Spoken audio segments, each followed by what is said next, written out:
Good evening, everyone. This is Kevin. I'm going to be talking to you about education policy in the U.S., the U.K., and the UNESCO Education for All Goals of 2000. American policy we're going to look at are the Elementary and Secondary Education Act of 1965 and the No Child Left Behind Act of 2001. We're going to start with the Elementary and Secondary Education Act. Low-income children were the main target for the Education and Secondary Education Act. It was meant to address large achievement gaps between income brackets and race. The Act dealt with this problem by providing more funding for schools in lower income areas. One of the main goals of the Act was to improve the academic achievement in reading and math for the bottom group of students. The largest section to the Act is Title I funding. It gave schools with a certain percentage of low-income students access to supplemental funding. 15% of the student body being low income qualifies for the lowest level of Title I funding. 40% of their student body being low income qualifies for the highest level of Title I funding. The extra funding was meant to spark academic development and raise test scores. The caveat of Title I funding was that schools needed to show their continual progress. Schools were required to begin a parent engagement process. Title I programs are required to provide parents with assessment results.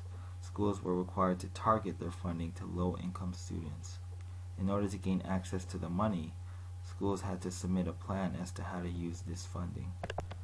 The majority of Title I funding was used for tutorial and counseling services, but it provided IEPs for students with disabilities as well. It gave teachers PD opportunities, especially to deal with low-achieving students. Schools had to document every student's progress and improvements from the beginning of the funding period. Goals are set, and if enough students don't reach their goals, schools may lose their funding. Other sections of the Elementary and Secondary Act include Title II, which funds school libraries, Title III, which funds supplementary education centers for greater opportunities for remedial aid. Any supplementary student learning outside the school is funded with a section of this bill. Title IV, which funds collegiate educational research in order to improve teaching practice. Title V, which funds state departments of education to further their educational goals and support the overarching goals of the Elementary and Secondary Education Act. Title VI, which funds education for handicapped children, including special facilities, special education teachers, as well as specialized curriculae in schools. Title VII, which funds ELL programs and recognizes that new English learners would benefit more from bilingual programs. This act represented a shift in policy direction, where the federal government dictates educational policy. Before, education was a state matter. Next, we're going to look at the controversial No Child Left Behind Act of 2001. The No Child Left Behind Act is the most current authorization of the Elementary and Secondary Education Act. There is annual testing in grades 3 to 8 in math and English, and testing happens every 3 years in science. Schools must improve their performance every year to maintain the levels of funding, called adequate yearly progress. The Title I program provides a $14.4 billion fund to disadvantaged students from birth to 12th grade. They must prioritize high poverty schools. Half of all public schools receive Title I funding. Next, we're going to talk about what happens when schools fail. Schools that fail to make adequate yearly progress, or AYP, for 2 years straight have to submit a school improvement plan and devote 10% of federal funding to teacher professional development. Fail a third year and the school gets designated for corrective action. Fail a fourth year and schools need to work out a restructuring plan. Fail a fifth year and they implement the restructuring plan that includes firing current teachers, hiring new ones, removing those in governance positions and replacing them, or privatizing the school and removing funding. There are other grants and programs to the No Child Left Behind Act. These include the Improving Teacher Quality State Grants, which aim to give money to hire high-qualified teachers and principals. The Teacher Incentive Fund, which provides performance incentives to teachers and principals in high-need schools. The Transition to Teaching Program, which funds alternative teacher preparation programs. The Education Technology State Grants, which provide money to schools to support SET in schools. The English Language Acquisition Grant, which provides funds to states and school districts to improve their ESL programs. Next, we're going to look at the development of public education in the UK for the last 100 years. Formal British public education started at around 1900. The first bill was the Education Act of 1902. It pretty much created the public education system in England. It created LEAs, which were called local education authorities, who sort of dictated what was taught in the schools. It created a rule that no teacher or student should adhere to a religious belief. It created a national system of secondary schools, which had more of a weight on science and less on religion. It created a secular teachers' college, taking away traditional teachers' college, which were mostly religiously affiliated. There were other add-ons, including school meals for the underprivileged and provisions to encourage attendance at secondary schools. The Education Act of 1918 added to a lot of these provisions from the 1902 Act. It enacted a gifted program and decided to involve parents in the decision making. It created compulsory schooling from ages 5 to 14 and it banned employment for children under the age of 12. It had the first provisions for children with disabilities as well. One notable report from the time was the Haddow Report of 1923, which stated, "A good school is not a place for compulsory education, but a community of old and young, engaged in learning by cooperative experiment." Next, we're going to look at British education policy from the 40s to the 70s and how it evolved over the time. In 1943, a white paper was released stating that free education for all must be implemented for children under the age of 18. It suggested that a child's education depended on his capacities, but not on the circumstances of his parent. The white paper suggestions were taken on board in the 1944 Education Act. It raised the compulsory age of school to 16 and formalized free education for all students. It made the government directly responsible for administering educational policy by appointing an education minister, and replaced the Board of Education with this Minister of Education. It treated children with disabilities into their own category and allowed less severe cases to be educated in public schools. There was a notable quote from Ellen Wilkinson, the first post-war educational minister, in 1947, when she said, "I see opportunity for laughter in the classroom, self-confidence growing every day, eager interest instead of bored uniformity." Educational equity turned for the worst when selection began around the 1960s. Selective schools started to choose their students through entrance exams.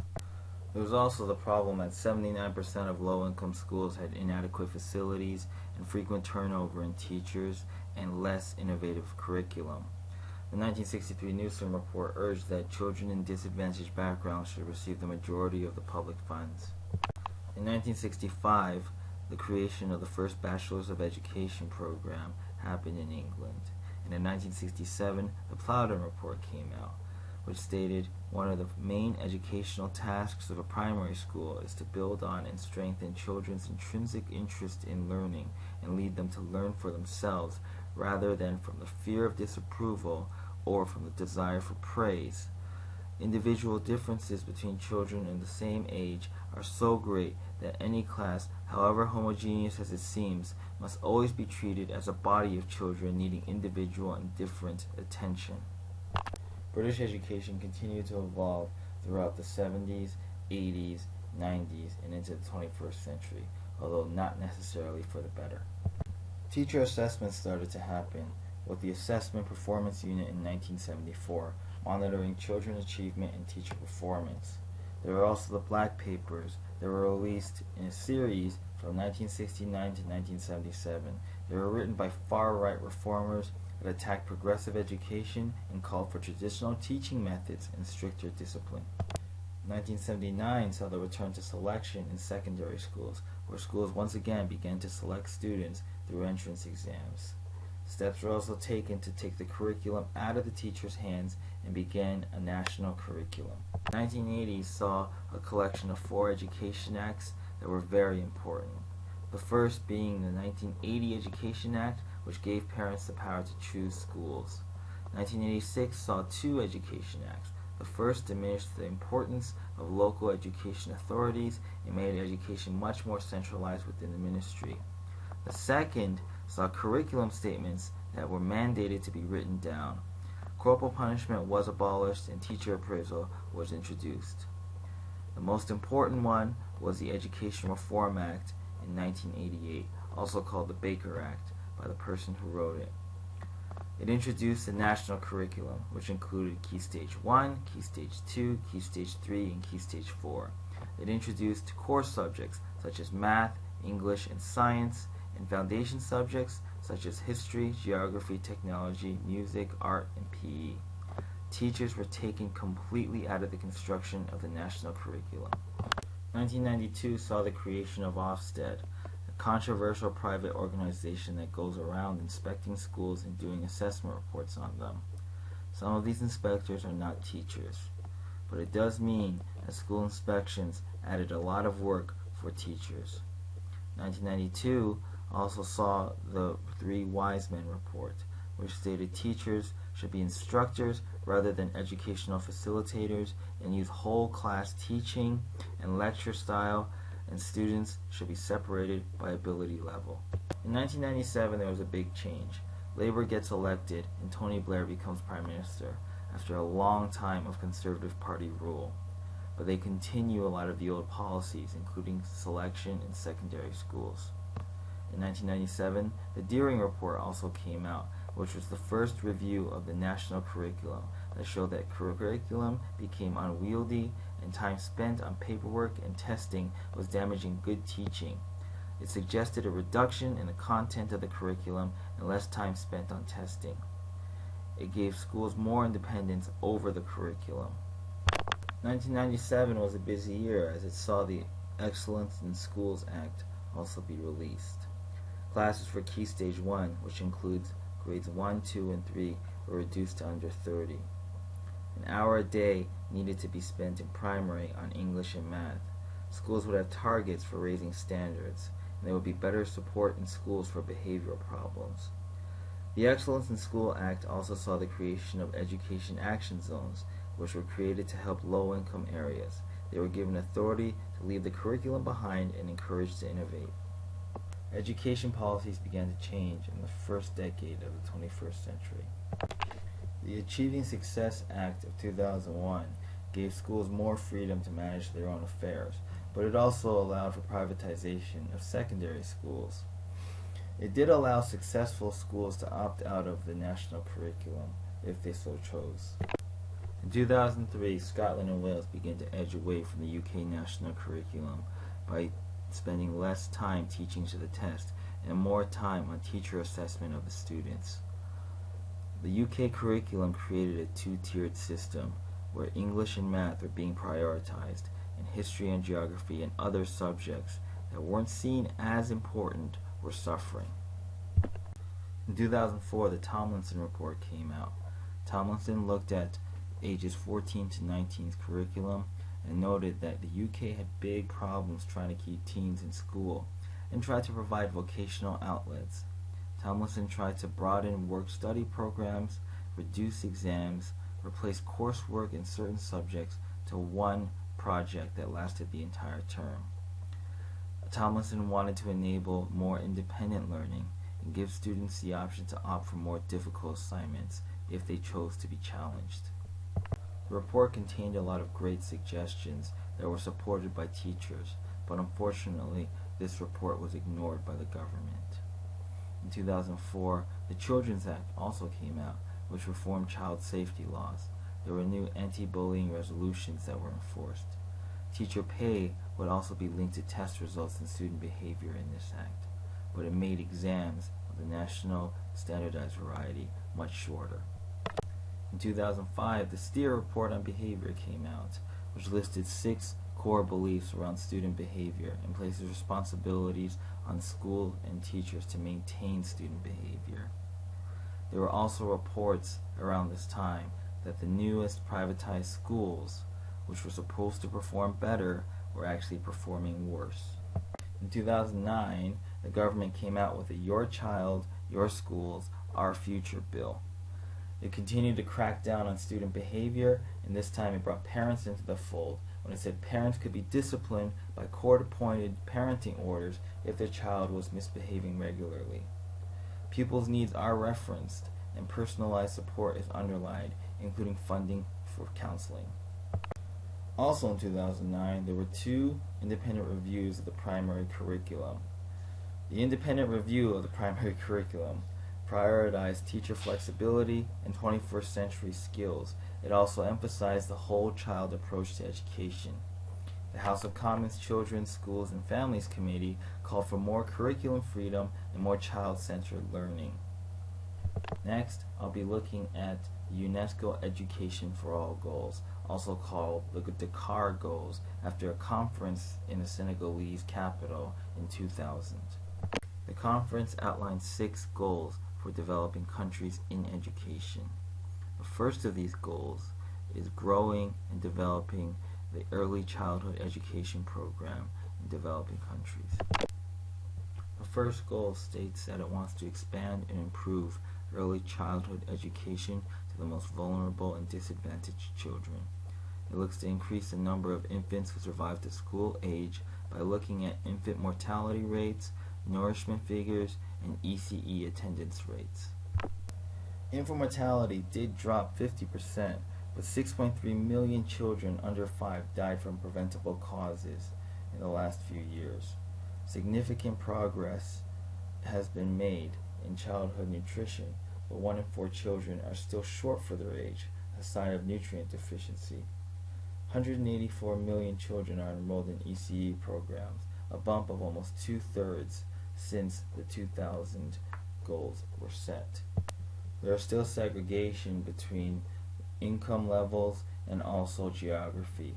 22% of poor children never went to school compared to 6% of the richest students. Urban schools are also cheaper and of higher quality. Sub-Saharan Africa is difficult because so many of their children are young. There are high fertility rates, and that puts a lot of pressure on early childhood education programs in those countries. The problem with a lot of these standards is that they're based on participation. There are fewer checks on the quality of the childhood care received in these places. ECE, however, is key for children to stay in school for the long term and increases what they're able to get out of school since they get an earlier start on their education. Certain countries like Thailand and India have done a great job of implementing child-centered curriculums into their ECE classes.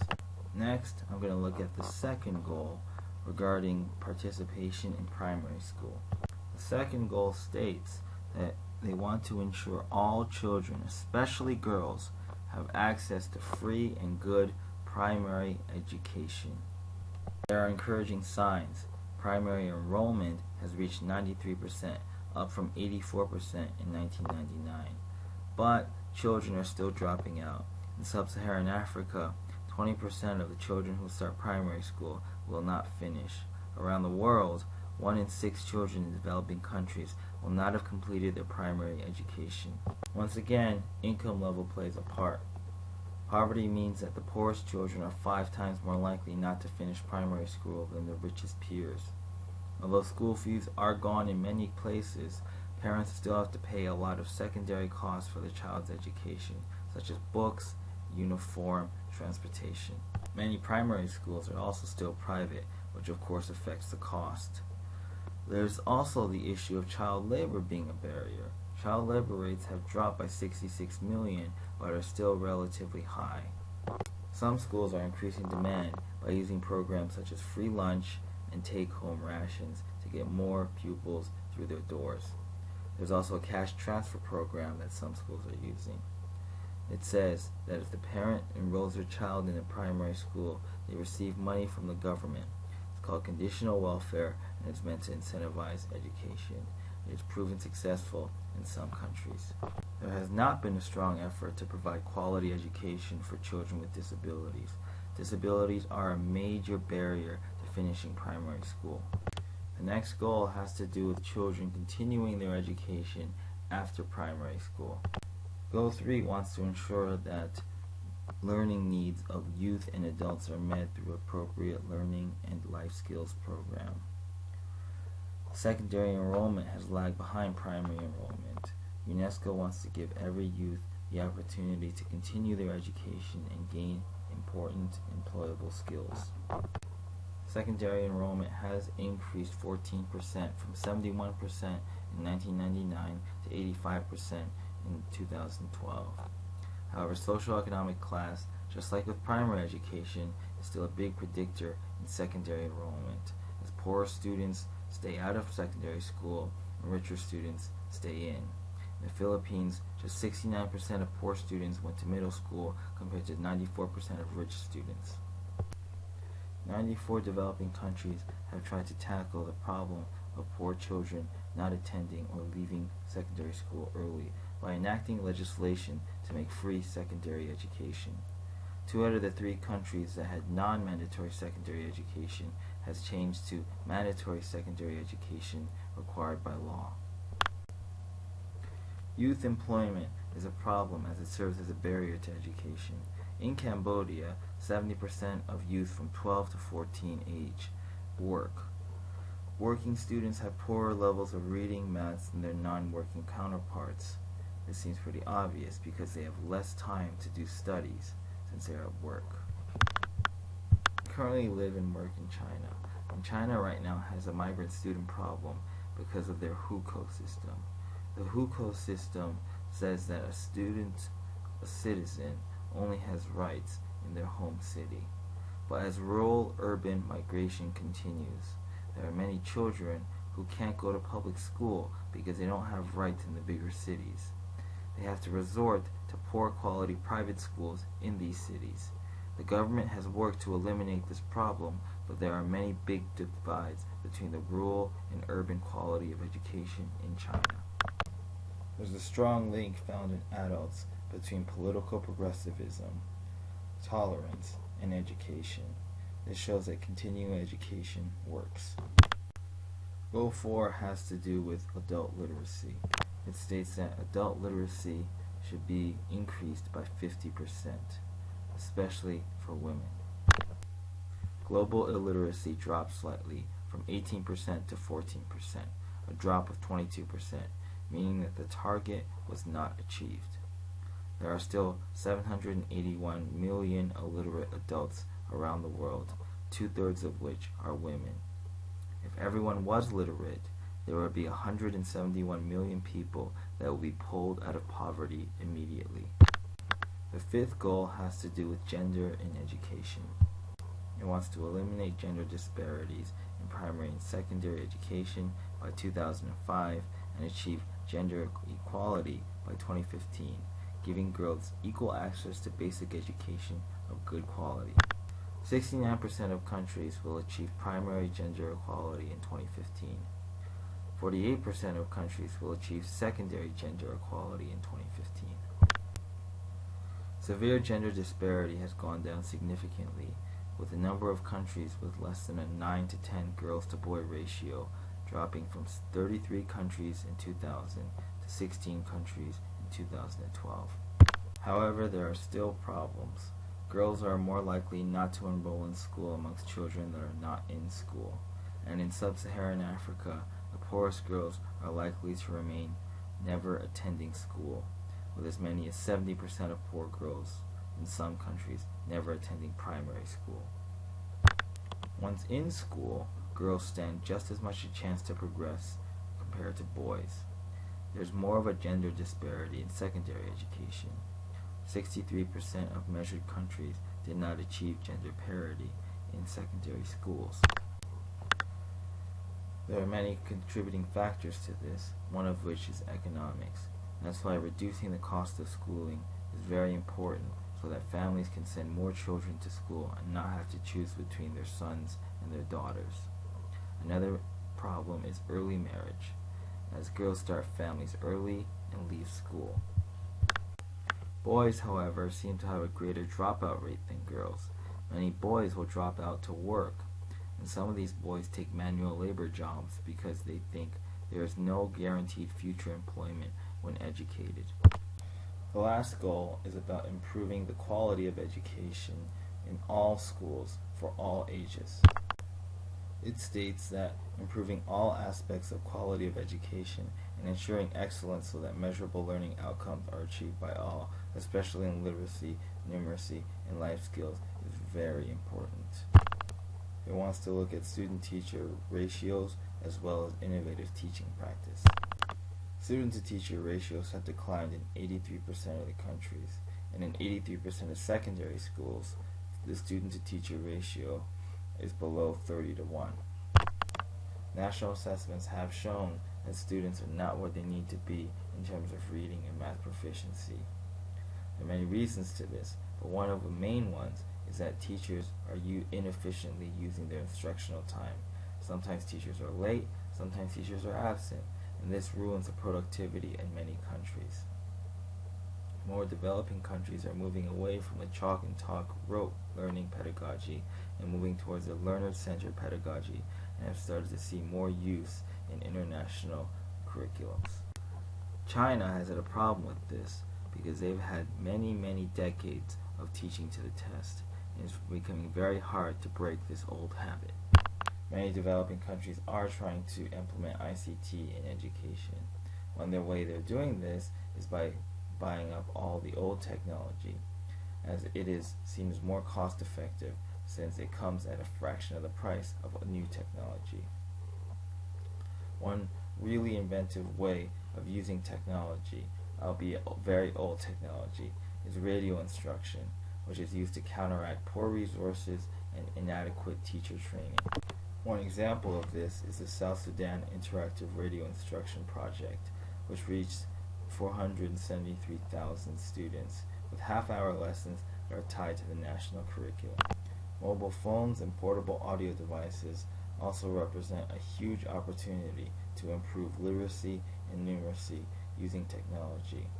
One example of this is called Bridge IT in Tanzania, which allows teachers to download videos on subjects they are teaching onto their mobile phones and then transfer them to a classroom television. A key to all of this is decentralizing education, as it is a key to success in many countries and their educational systems. And that is a brief overview of the educational policies in both developed and developing countries. I hope you enjoyed watching this video. I apologize for the length. Thank you. Goodbye.